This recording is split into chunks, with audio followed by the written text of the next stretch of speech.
Nuevamente, muy buenos días a el inicio de nuestra segunda clase sincrónica correspondiente a la materia de Derecho Procesal Civil 2. En la mañana de hoy, pues vamos a tocar dos puntos relacionados con esta unidad 3 y una parte también del complemento de la misma, que son, por un lado, la sentencia y los recursos, que es prácticamente el final de lo que ocurre cuando se lleva a cabo el procedimiento. Y por otro lado, las llamadas medidas preventivas o el con llamado poder cautelar, que sí, que es esa actuación procesal por el cual se establece a los fines de que las partes soliciten al órgano jurisdiccional, sobre todo al juez, que decrete medidas a los fines de garantizar las resultas del juicio. Eso es más que todo la finalidad del poder cautelar. O sea, prácticamente, como lo indica esa palabra cautela, es como una prevención, una cautela, una situación que se establece en el proceso con el fin de que sobre bienes, porque en el proceso civil se actúa sobre bienes, se ejerzan medidas en la cual sobre bienes de la parte que más que todo está demandada, garantice que cuando se produzca el resultado de la pretensión y cuando se ejecute la sentencia, pues ese bien garantice el cumplimiento de la misma.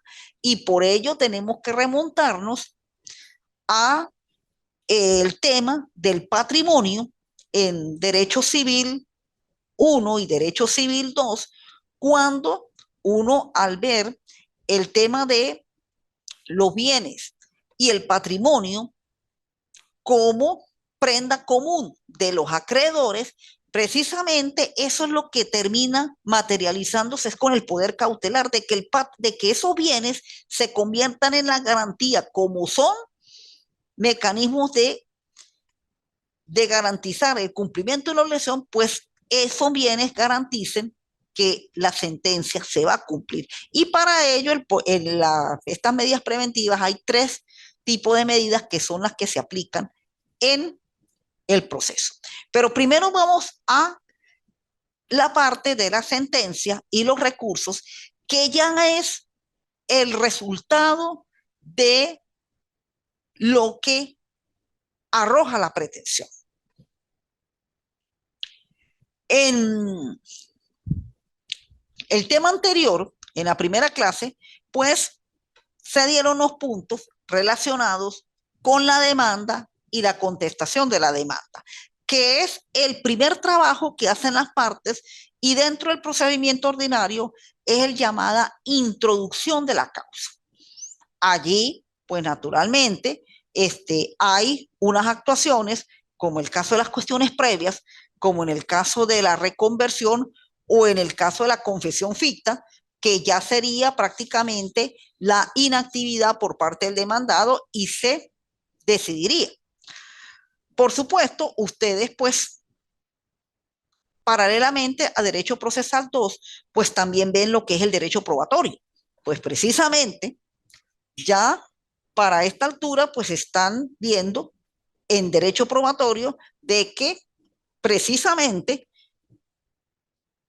el derecho probatorio, en la cual comprende los medios probatorios y el lapso por el cual y cómo se evacúan las pruebas, pues ese acto de evacuación de las pruebas precisamente lo que va a demostrar es los alegados tanto por la parte demandante en la demanda, que es precisamente cuando interpone la pretensión, y como no, por la parte demandada, si hace contradicción en toda y cada una de esas partes a esa pretensión interpuesta. Entonces, una vez que lo alegado está en el expediente y fue probado en el lapso probatorio, es cuando viene la tercera etapa del proceso, del procedimiento ordinario, que es la llamada decisión de la causa. Y la decisión de la causa comprende dos momentos. Un primer momento, que son los llamados informes, en la cual son unas conclusiones que cada una de las partes presenta de acuerdo a lo que sucedió en el proceso.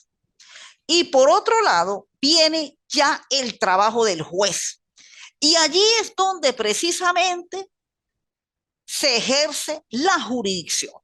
Cuando el juez, una vez oídos los alegatos de la parte demandante, oídos los alegatos de la parte demandada, probados los alegatos de la parte demandante, probados los alegatos de la parte demandada, ejerciendo la función jurisdiccional y administrando justicia, dicta lo que es la sentencia. La sentencia es el trabajo del juez.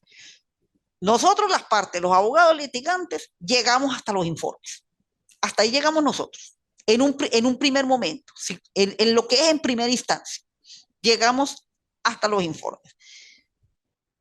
Y luego viene lo que es el trabajo del juez, a menos que se hayan pedido unos autos para mejor proveer o que la sentencia se pida que sea decidida por un tribunal por asociados. Si eso no sucede, porque eso es opcional, lo del auto para mejor proveer, que son unas disposiciones que la ley establece para que el juez las utilice, o la constitución de asociados, que lo pueden solicitar las partes, pero si eso no se da, entonces se va a la sentencia. Y la sentencia, pues, es el acto del juez por el cual ejerce la jurisdicción y es donde va a decidir la pretensión interpuesta. Ahí es donde va a venir el resultado si la pretensión da lugar o no da lugar. Tenemos aquí lo que es el concepto, ¿no? Los requisitos y la clasificación. Bueno, es el acto, ya como se lo dije anteriormente, es donde es el objetivo de la función jurisdiccional, donde precisamente el juez administra justicia y es el trabajo creativo del juez. La sentencia es acto del juez y ahí es donde el juez precisamente puede producir hasta situaciones que hay dadas sentencias en las cuales tengan magnitud, se pueden convertir en la llamada fuente jurisprudencial y esas pueden servir incluso para resolución de otro tipo de casos. Porque el juez prácticamente con la sentencia está creando normas y son normas para la solución de un caso concreto, porque la sentencia va a ir dictada es hacia una persona. Por eso es que dentro de la configuración de la pirámide kelseniana, la sentencia está en la base porque es la que resuelve el caso concreto particular. La pirámide tiene su punta, que es la Constitución. Esa es para todo. La Constitución es la que estructura cómo va a estar formado jurídicamente el ejercicio y el funcionamiento de la nación, desde el punto de vista de la aplicación de las normas jurídicas. Ya la ley tiene las normas por las materias. Y ahí tenemos las leyes orgánicas, las leyes especiales, pero ya regula materias. Luego tenemos aquellos actos que bien sean los dictan los poderes, sean actos legislativos, sean actos para el funcionamiento de la función legislativa, los actos que dicta el poder legislativo a través de los decretos, a través de las providencias, a través de las resoluciones, a través de, bueno, y la sentencia es el trabajo que hacen los jueces. Pero ellos para dictar la sentencia tienen que haber iniciado a través de una demanda, porque el juez, las sentencias no son inventadas, no. Los jueces dictan la sentencia fundamentado en una demanda donde ahí está indicada una pretensión. Entonces, creación del juez de una norma jurídica individual concreta, necesaria para determinar la significación jurídica de la conducta de los particulares. La sentencia no es otra cosa, en su esencia, sino la norma jurídica individual concreta creada por el juez mediante el proceso para regular la conducta de las partes en el conflicto. Por eso, a la final, se define el mandato jurídico judicial concreto creado por el juez mediante el proceso en el cual se acoge o rechaza la pretensión que se hace valer en la demanda.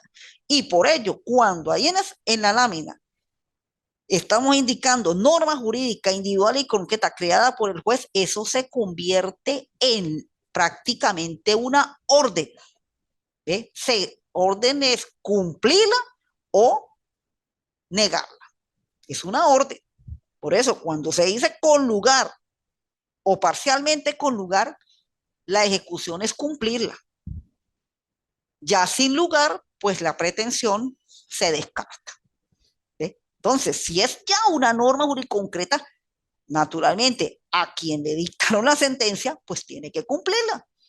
Y por ello es que si no la cumple voluntariamente, entonces en la ejecución es donde se afecta su patrimonio para que se cumpla esa sentencia. Bien, así como la demanda, se explicaron los requisitos establecidos en el 340, igualmente la sentencia, el juez cuando la dicta tiene sus requisitos y esos requisitos tienen que ser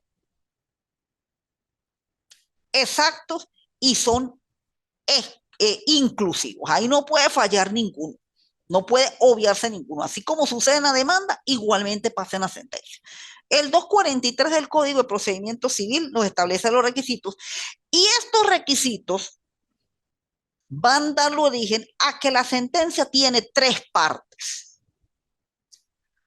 Una llamada narrativa y la parte narrativa comprende los numerales 1, 2 y 3 del artículo 243. En esa parte narrativa, ¿qué es lo que sucede?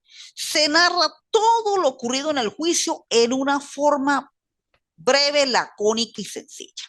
Se identifica las partes, se identifica la pretensión y se hace una narración de lo que ocurrió desde que se admitió la demanda hasta el momento casi que se presentaron los informes.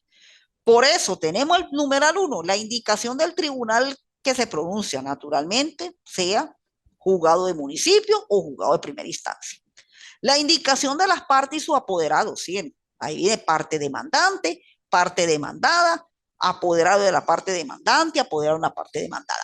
Y el tercero, una síntesis clara, precisa y lacónica de los términos en que ha quedado planteada la controversia, sin transcribir en ella los actos de proceso que consten los actos. Es decir, lo que se hace es que por lo menos la demanda, bueno, cuando fue presentada, cuando se admitió, cuando se citó, el momento en el cual se dan los 20 días para contestarla, así el procedimiento ordinario, en el procedimiento ordinario, el momento en que contestó la demanda, si se produjeron cuestiones previas, es decir, lo que sucedió, pero no se va a indicar que el contenido completo de la demanda, no, ni el contenido completo de la contestación, sino sencillamente lo que sucedió en esos momentos. Igualmente sucede con el lapso de pruebas, por lo menos con respecto a los actos realizados, que si la declaración de las partes, si pidieron posiciones juradas, que si la declaración de los testigos, quiénes fueron los que declararon y algo muy sencillo de lo que ellos declararon. Es decir,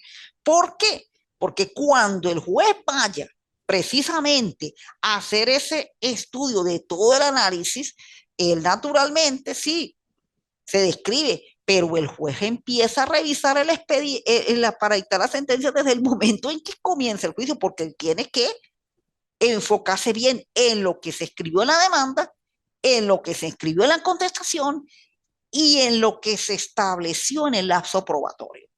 De esa es la manera como el juez hace ese trabajo que viene en el numeral cuarto y es la segunda parte de la sentencia, que es la parte emotiva.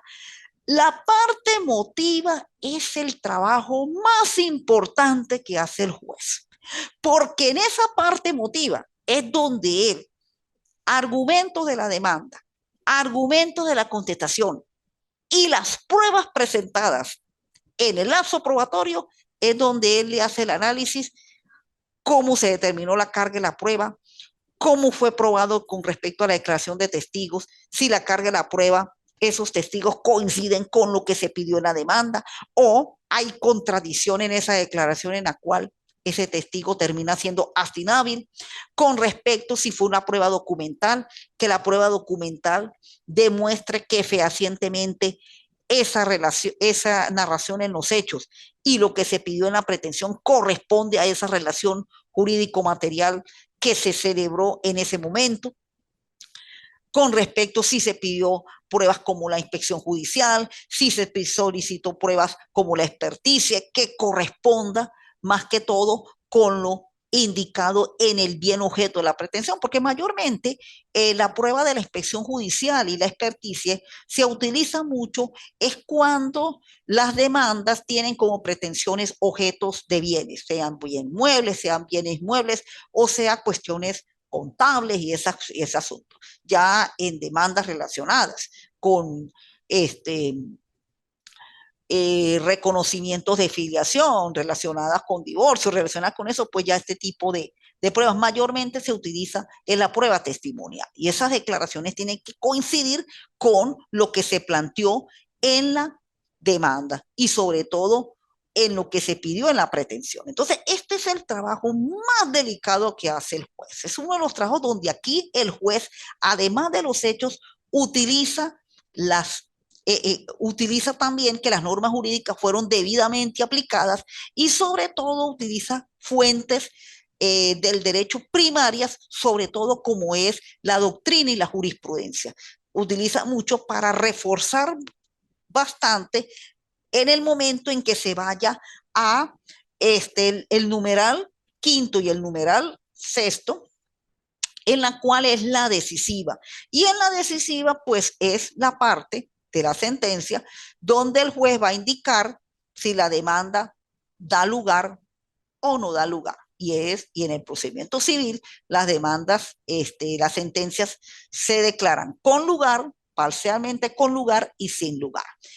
¿Qué es lo importante? Es por qué con lugar o sin lugar, de acuerdo a cómo se va a manejar el sistema de las costas, que es lo relacionado a todos aquellos gastos que se generaron en el proceso y por el cual la parte perdidosa, pues hay un mandato de ley que quien es condenado en costa no es solamente que sea declarada la demanda con lugar, sino que es condenado en costas, pues tiene doble pago, el reponer la causa por el cual se demandó y cómo no sufragar pues estos gastos que se han producido en el proceso. Y por último, la determinación de la cosa, objeto sobre el cual recae la pretensión, bueno, ahí prácticamente está inmerso dentro de esa parte decisiva de la sentencia.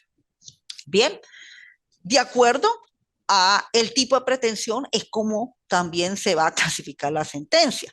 Entonces, las sentencias en un primer momento tiene un carácter que de acuerdo al proceso, pues ellas pueden ser definitivas, resolutorias o interlocutorias. La definitiva es la que se da al final del juicio. Esa es la que prácticamente va a decidir la pretensión. Y la interlocutoria son aquellas sentencias que se dictan a lo largo del proceso, no ponen fin al juicio, no tocan el fondo de la causa, pero resuelven ciertas situaciones que en el juicio estaban dando situaciones no acorde a lo que el proceso indica. Bien, otras clasificaciones definitivamente sirve, absolutoria, condenatoria. Bueno, mayormente estas se manejan en el caso penal. Constitutiva, declarativa y condena, eso es de acuerdo al tipo de pretensión que se tocaron precisamente en el procesal 1. Primera y segunda instancia, bueno, de acuerdo al grado del tribunal que la dicta. La de primera instancia es cuando la causa se conoce por primera vez. La segunda instancia es cuando se revisa esa sentencia, que es lo que vamos a ver más adelante con aplicación de los recursos. Y la reposición, pues aquellas sentencias que se dictan y que la causa tiene que volver a efectuarse donde ocurrió prácticamente ese error procesal en la cual vuelve de nuevo el proceso a reiniciarse para enmendar esa situación. Bien. Pero dentro del acto procesal de la sentencia, que es el acto del juez, sin embargo, existen también otras formas por el cual el juicio puede terminar. Y en estas formas, pues prácticamente intervienen las partes. Y para ello tenemos estas cuatro formas en las cuales terminan los juicios. Las dos primeras son producto de actos unilaterales de las partes. En el desistimiento y en el convenimiento, como en la perención, son donde prácticamente interviene una de ellas. En el primero es el demandante, donde el demandante desiste de la demanda y desiste de continuar el juicio. El convenimiento lo hace el demandado, es cuando acepta la demanda como está en toda y cada una de las partes, pues prácticamente el juez tiene que decidir el fin del juicio. Y la perención es aquella terminación del juicio cuando prácticamente se produce por la inactividad de las partes. ¿Qué significa la inactividad de las partes? Cuando el abogado no impulsa el proceso. Y aquí es donde tenemos nosotros que tener mucho cuidado porque por este tipo de situaciones es que pasa lo que pasa. Entonces, ¿qué es el decir de la gente? Que el abogado me mintió, que el abogado me estafó, que el abogado para aquí, que el abogado para acá, y resulta que de verdad el abogado no se esmeró en continuar el juicio como es. Claro, muchas veces también, y esto lo digo por experiencia profesional que he tenido a lo largo de mis 30 años como abogado litigante, de que también a veces las partes pues se abstienen de colaborar. Y cuando no se colabora, sobre todo en el primer momento que es la citación, pues mire, tampoco el abogado puede ser un salvador todo el tiempo. Ya sabemos y por lo que estamos viviendo en el Poder Judicial, los juicios hay que invertir. En este momento en Venezuela, en la parte final del artículo 26 y el 254 de la Constitución en este momento están suspendidos en Venezuela. Producto de la situación país, producto de que la administración pública y dentro de ello la administración de justicia, el Poder Judicial, no tiene el presupuesto suficiente para que los tribunales trabajen como lo indica la norma. Entonces, ¿qué se está haciendo? Pues se tiene que pedir la colaboración. ¿Y quién es el que colabora? El usuario. ¿Y quién es el usuario? Es la parte.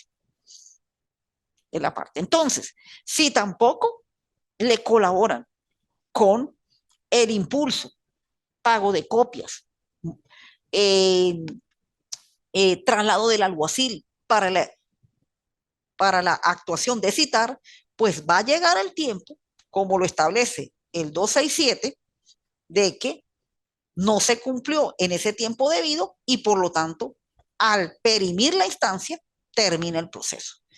Y no lo puede volver a intentar, sino 90 días después. Así como ocurre en el desistimiento, igualmente ocurre en la perención. Si se desiste de la demanda, para volverla a intentar de nuevo, son 90 días después, una vez que conste en el expediente de que el juicio terminó. Y tenemos las dos de ellas, conciliación y transacción, tal cual como lo indica la norma y sobre todo la norma del 1713 del Código Civil, en ella son prácticamente acuerdo de las partes, tanto la conciliación como la transacción en la cual tienen que verdaderamente llevar a cabo con actuaciones recíprocas para terminar los juicios. Y ya prácticamente tanto la conciliación como la transacción son esta figura de los medios alternativos de solución de conflictos en la cual es materia ya constitucional. Por eso es que ya el proceso, aparte de lo que tenemos establecido en las leyes procesales, en este caso, el Código de Procedimiento Civil, la propia Constitución establece un medio alternativo en la cual pues se puedan solucionar lo más pronto posible el proceso. Y una de las formas de solucionarlo lo más rápido es que las partes se pongan de acuerdo. Es lo más rápido para que el proceso termine pronto. Una vez que se produzca, bien sea la conciliación o la transacción, ese acuerdo se homologa, el juez lo decide, lo homologa, la homologación la hace el juez y se convierte en sentencia pasada en autoridad de cosa juzgada. Eso es lo que sucede con este tipo de cosas. Pero aunque a la final el juez tiene que homologar cada uno de estas formas de terminar el juicio, pero la iniciativa la hizo la parte, porque en la conciliación y transacción, las partes en conjunto. En el desistimiento, convenimiento y la aprehensión fue una de las partes en la cual, producto de su situación, pues se produjo el supuesto y termina en ese momento el juicio. Y bien, entramos a lo que son los recursos. Los recursos son los mecanismos por el cual se revisan las sentencias. Como bien lo está establecido en su material y en la doctrina recomendada. Ellos son los mecanismos que utilizan las partes para revisar el contenido de la sentencia una vez que ella haya sido dictada y las partes ya tengan conocimiento de la misma. Estos recursos tienen de dos tipos, ordinarios y extraordinarios. Acerca de los recursos ordinarios, pues mayormente se revisa la sentencia de acuerdo a lo ocurrido en el proceso. El juez de repente, en uno de los requisitos, sobre todo, se obviaron situaciones en las cuales tenía que indicarse. La motiva, no se cumplieron las normas relacionadas con la valoración de las pruebas, con las cargas de la prueba, con el sistema de la prueba, como el juez lo apreció. Es decir, situaciones en las cuales pues la parte que no está conforme con la sentencia, pues pide naturalmente una revisión para que la sentencia pueda ser de nuevo revisada y de repente hasta cambiar la decisión, porque lo que le dictaron en un primer momento, pues no estaba acorde con lo que ocurrió en el juicio. Está en todo el recurso de la apelación y para ello se lleva un procedimiento en segunda instancia, un procedimiento bastante corto, en el cual se interpone informes. Si es la sentencia interlocutoria al 10º día, si es sentencia definitiva en el 20º día, y el juez son 60 días para sentenciar. Antes de continuar, debo decirles que en la etapa de la decisión de la causa, los informes y la sentencia, ellos tienen también su lapso de interponerse. Los informes se interponen en el día 15, una vez vencido el lapso probatorio, y la sentencia el juez tiene 60 días para decidir. ¿Qué sucede si el juez no decidió en los 60 días, sino que decidió dentro de 3 años? Como han oído a lo mejor algunos de ustedes. Se notifica a las partes. Cuando la sentencia se dicta dentro del lazo, las partes ya conocen y se ponen a derecho a los fines de ejercer los recursos, que es lo que precisamente hay que estar pendiente, porque si la sentencia se dictó dentro del lazo, el recurso de apelación para ir al procedimiento de segunda instancia, que esa revisión que le hacen la sentencia, tiene 5 días para interponer. Si no interpone el recurso, la sentencia ya queda firme y a ejecutarla. Si interpone el recurso, se abre otro procedimiento que es el de apelación y se lleva a cabo el procedimiento de segunda instancia, que solamente son 3 etapas que se producen. La admisión, los informes y la sentencia, igualmente entre los 60 días. Pero tenemos estos 2 recursos de hecho y revocatoria que son más que todo excepcionales dentro de los recursos ordinarios, sobre todo el de hecho, cuando no se admite o no se oye la apelación, o la apelación se oye pero es en un solo efecto. Esto sucede en el caso de la sentencia definitiva, porque la sentencia definitiva cuando se oye es una sentencia que va en ambos efectos. El expediente se va completo al superior. Pero si el juez la oye en un solo efecto, ahí se interpone el recurso de hecho, porque el juez tiene que conocer todo el expediente para poder revisar bien esa sentencia, el juez de alzada, el juez superior, y de esa manera poder dictar esa decisión. Eso en el caso de los ordinarios, porque son comunes, son recursos que prácticamente toda sentencia se apela. Eso es muy raro que no se apele la sentencia. Mayormente toda sentencia se apela. En cambio, el recurso extraordinario, pues no sucede eso. El recurso extraordinario tiene unas características muy particulares muy específicas. Y para ello solamente existen dos, que son el de casación y el de la invalidación. Ellos se vuelven prácticamente a dar en procesal 3, sobre todo el de casación e invalidación, pero me adelanto con informarles que el de casación, pues es la última revisión de sentencia que se le hace a la sentencia dictada durante el procedimiento ordinario y ella se hace es en la sala de casación civil del Tribunal Supremo de Justicia. Esa no se hace en cualquier otro tribunal, sino es allí. Tiene unos requisitos específicos tanto para la admisibilidad como para los puntos sobre el cual se tiene que basar el recurso de casación y cómo se hace la formalización, que es el escrito que presenta el formalizante, el que interpuso el recurso, ante la sala de casación civil respectiva. Hay un lazo que son días continuos y el abogado tiene que tener unos requisitos especiales para poder interponer este recurso. No crean ustedes que cuando recién se gradúen ya pueden interponer recurso. Tienen que esperarse mínimo 5 años para poder interponer el recurso. Mientras tengamos todavía este código de procedimiento civil, tenemos que esperar 5 años para hacerlo. Y el recurso de invalidación es un recurso muy extraordinario y sucede sobre casos muy específicos indicados en la norma del 327. Y su sustanciación se hace ante el tribunal que interpuso la causa en primera instancia. Entonces, por lo general, los recursos ordinarios se hacen en los tribunales de segunda instancia. Segunda instancia. Aquí en el estado Táchira tenemos 4 tribunales de segunda instancia. Vengan las decisiones de tribunales de municipio o de tribunales de primera instancia. Igualmente, el recurso de hecho se interpone ante el tribunal que negó el recurso y lo conoce el tribunal de segunda instancia. La casación se hace en la sala de casación civil del Tribunal Supremo de Justicia y la invalidación se hace en el tribunal donde se interpuso la causa al inicio del proceso.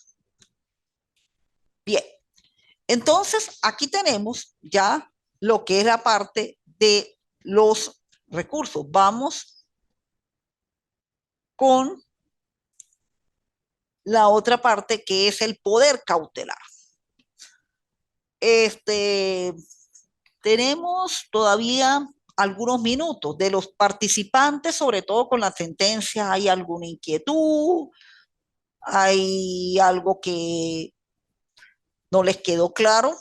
Aprovechando que todavía tenemos tiempo, porque la clase pues termina a las 11 de la mañana, entonces quisiera a ver del amigo Gilson Gerardo, amiga Yusmila, Carmen Díaz y María Ángel Rodríguez. A ver si hay alguna inquietud, porque esto de la sentencia, sobre todo los recursos, es un trabajito que no sale mucho.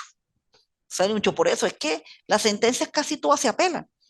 Yo por lo menos no he conocido un caso donde la sentencia quede firme. Por lo menos lo que son relacionados con los derechos de crédito, con los derechos reales, con acciones de filiación, eso, mire, eso por lo menos la sentencia se apela, porque esos son los intereses, el interés legítimo es, no, muy debatido, ¿eh?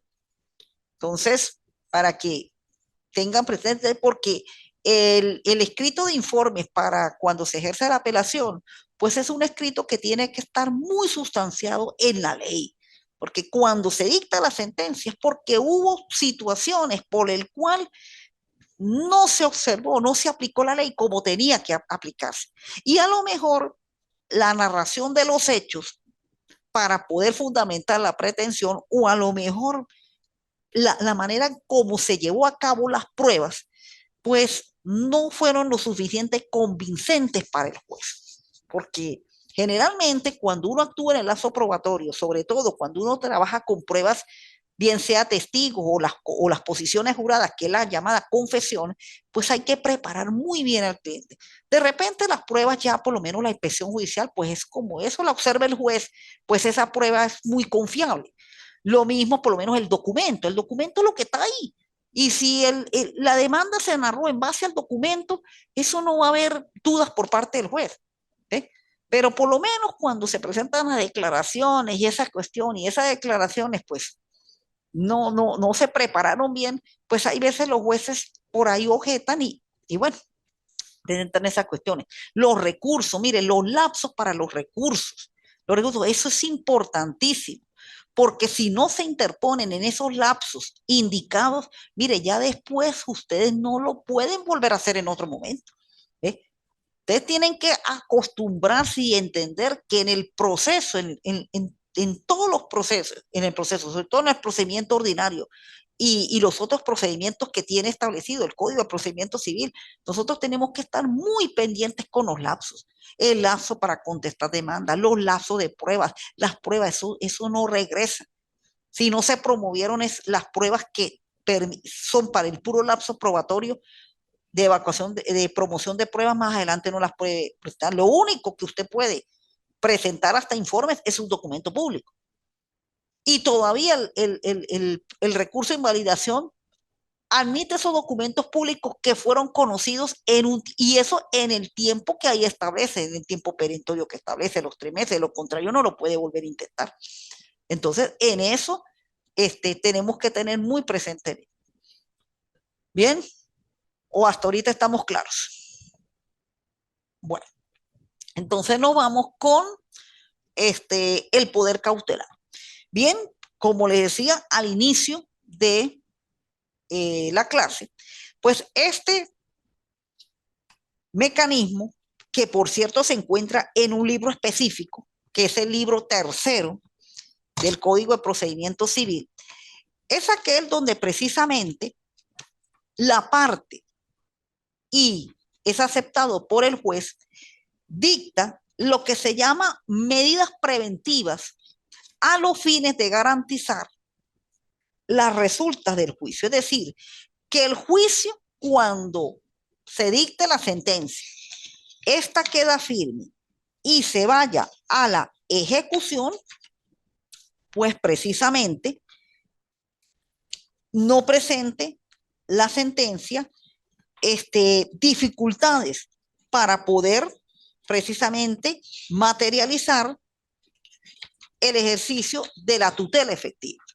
Porque cuando recordamos en el estudio de Derecho Procesal 1 y sobre todo la tutela efectiva, no solamente la tutela efectiva es el interponer la demanda o el iniciar la acción y que se lleve a cabo el proceso, sino que cuando se dicta esa sentencia, que es la respuesta que tiene que dar la administración de justicia ante la lesión del derecho y el interés presentado a la persona, esa respuesta pueda ser efectiva, materializada. Porque si demando un cumplimiento, pero a la final ese cumplimiento no se produce, pues entonces no estoy precisamente llevando a cabo mi objetivo, que es hacer efectivo que el cumplimiento se materialice. Entonces, precisamente para eso, dentro del procedimiento legal y dentro de las normas del procedimiento civil, pues tenemos poder cautelar, las medidas preventivas, que son medidas de aseguramiento para que la sentencia pueda ser ejecutada íntegramente. Entonces aquí tenemos un pequeño concepto que les pongo a ustedes acerca del procedimiento cautelar. Y en lo relacionado con las medidas preventivas del procedimiento cautelar se encuentra en el libro tercero, ya a partir del artículo 585 del Código de Procedimiento Civil. El mismo tiene la finalidad de asegurar que la parte vencida en el proceso garantice el pago de las resultas al producirse la ejecución de la sentencia, porque eso es lo que realmente persigue la sentencia, que la sentencia solucione, que la sentencia se materialice sobre quien pidió de que se le solucionara su conflicto y que en el proceso se demostró que tenía toda la razón. Entonces, ahí está precisamente lo que persigue. La normativa Este libro en verdad tiene pocas normas, no es como el libro segundo, que tenemos esa cantidad de normas, prácticamente del 338 al 584, que es prácticamente casi toda la realización del procedimiento. Tiene pocas normas y partimos del artículo 585, en la cual está lo relacionado con los requisitos para dictar las medidas, la aplicación, cuáles son esas medidas, tanto las tres típicas, el embargo, la preventiva y el secuestro. Y el procedimiento cuando la medida es decretada.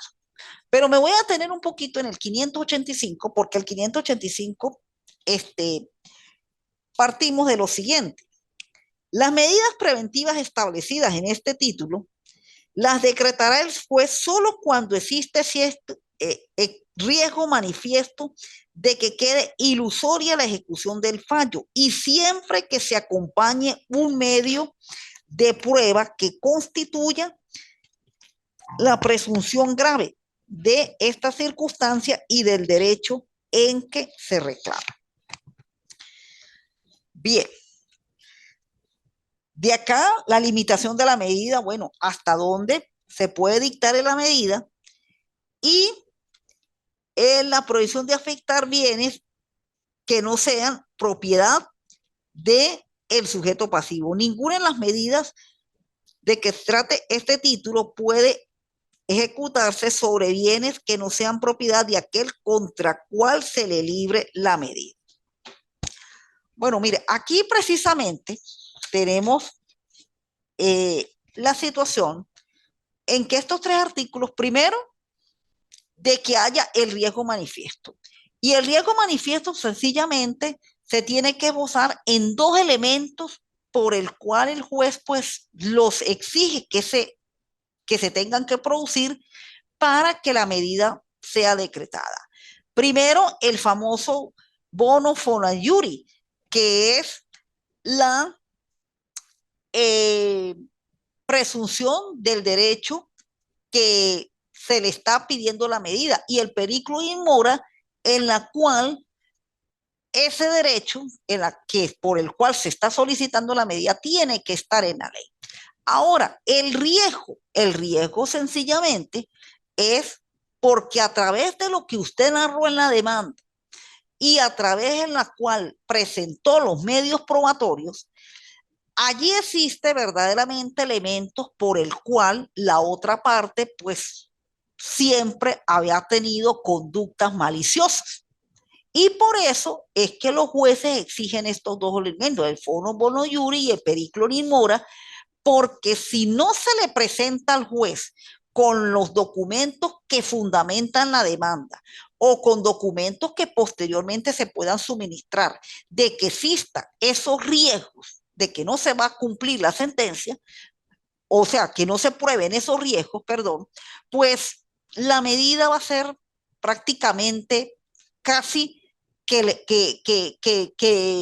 suspendida. Es decir, el juez dice que lo va a decidir en cuadernos separados, pero a la larga pues no convence en lo relacionado con la aplicación de la medida. Por eso es importante que cuando le solicitemos la documentación a el cliente que va a demandar, porque mayormente la medida la pide es el demandante. Eso es lo primero y la medida que existan las pruebas por el cual ese riesgo se pueda producir. Porque de lo contrario, si no, el juez no se va a pronunciar de una vez por ella y muchas veces lo que está sucediendo que prácticamente tiene uno que vencer el lazo de pruebas y demostrar que si la persona de verdad incumplió y que hay la amenaza de que no va a cumplir con el decreto de la medida, no va a cumplir con la ejecución de la sentencia. Entonces, por eso es que esos dos elementos, el fono bono y el periculum in mora, tiene que de verdad tenerlos uno prácticamente con los medios que fundamentamos la demanda. Ahora, de que tiene que ser el bien propiedad del demandado, eso sí es requisito sine qua non. ¿Y cómo lo vamos a demostrar? Bueno, con el documento de propiedad. Es el documento de propiedad. Hay que presentarlo al tribunal. Eso sí hay que presentarlo sobre los bienes por el cual se va a pedir la medida. Entonces, eso sí es algo que es precisamente un requisito que no tiene discusión alguna. Es sobre esos bienes. Porque sencillamente, de lo contrario, la ejecución va a quedar totalmente ilusoria. Y ahí se puede presentar una intervención de un tercero a través de la oposición al embargo. ¿Sí? Por eso es que ese bien, como lo dice la norma, tiene que ser propiedad del demandado, de quien precisamente se le pide la medida a los fines de que el bien garantice la resulta de ese juicio y se puede ejecutar la sentencia. Bueno, el 588, pues tenemos, nos indican cuáles son las medidas. El embargo se aplica sobre los bienes muebles, la prohibición de enajenar y gravar sobre los bienes inmuebles y el secuestro sobre bienes determinados. Y con respecto a los parágrafos primero y segundo del mismo 588, es que hay algunos momentos en que el juez, a solicitud naturalmente la parte, puede decretar medidas que aunque no son de las establecidas allí expresamente, pero que puedan también garantizar las resultas del juicio. Bien, tenemos en las normas que indica a continuación las medidas preventivas de embargo, cómo se aplica el embargo, el secuestro que es determinado sobre determinados bienes y la medida de prohibición y gravar sobre el que se aplica. Y eso sobre inmuebles. Eso es la medida de prohibición y gravar. Cuando se decreta, pues es un oficio que se dirige ante el registrador del registro donde se encuentra inscrito el bien y prácticamente el bien queda afectado para poder ser movido en operaciones de compra-venta. Por eso es que los documentos se revisan cuando se van a realizar las operaciones, porque tiene que constar que esté libre de gravamen. Y cuando decimos libre de gravamen es que no tenga una medida, porque si tiene una medida, pues la venta se paraliza hasta tanto pues se libere la medida. Y tenemos pues el procedimiento cuando se aplican las medidas, cuando se decreta la medida, que por lo generalmente ocurre, bien sea a los 3 días citado, a los 3 días en la cual citado el demandado este, o contestada la demanda, se decreta la medida y para que la parte demandada se oponga o haga oposición, pues se abre un lapso probatorio de 8 días en la cual pues indica que no está de acuerdo con ella, se dicta una sentencia que puede ser ratificando la medida o levantando la medida y luego pues tenemos unas normas complementarias en la cual cuando la medida se ratifica se abre lo que se llama un cuaderno paralelo al expediente principal y ahí es donde va a quedar la medida. ¿Por qué ese cuaderno paralelo? Porque ese cuaderno va a quedar ahí ya que cuando el momento en el cual ocurra la ejecución de la sentencia y exista ya el cuaderno, sobre ese cuaderno es donde se va a aplicar ese procedimiento de ejecución de la sentencia, que es precisamente lo que vamos a ver en el tercer encuentro sincrónico. Entonces, ahí es donde precisamente se va a llevar a cabo ese procedimiento y en el tercer encuentro pues ya tocamos lo relacionado a la ejecución de la sentencia. Bueno, creo que ya pues estamos a punto de finalizar la clase. Acá sobre las medidas hay algunas preguntas. Esto pues verdaderamente es un momento en el cual pues hay que saberla fundamentar. Por lo general, los jueces son muy cuidadosos con el decreto de las medidas. Sobre todo, se garantiza mucho las medidas es con los juicios ejecutivos.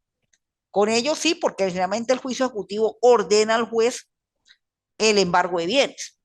Pero con el otro tipo de pretensiones, pues hay que ser muy cuidadoso y de verdad tener las pruebas necesarias para que se garantice que existe el riesgo manifiesto de que no se va a cumplir con la sentencia y de esa manera pues se asegure el bien de el, la parte demandada, que es por lo general a quien se le decreta la medida. Bueno, entonces, para los que asistieron, sepan que a partir de hoy comienza ya la evaluación de la segunda actividad. A lo mejor ya algunos la han presentado. Para quienes todavía no la han presentado, por favor, preséntenla. El lapso de la evaluación ya comienza a partir de hoy, ya comenzaré a corregir hasta el día domingo 5 de marzo. Bien, bueno, entonces, si por los momentos no hay preguntas, pues damos por terminada nuestra sesión de esta mañana y nos volveremos a reencontrar por este medio en el tercer encuentro en la cual se les participará en su debida oportunidad. Bien, si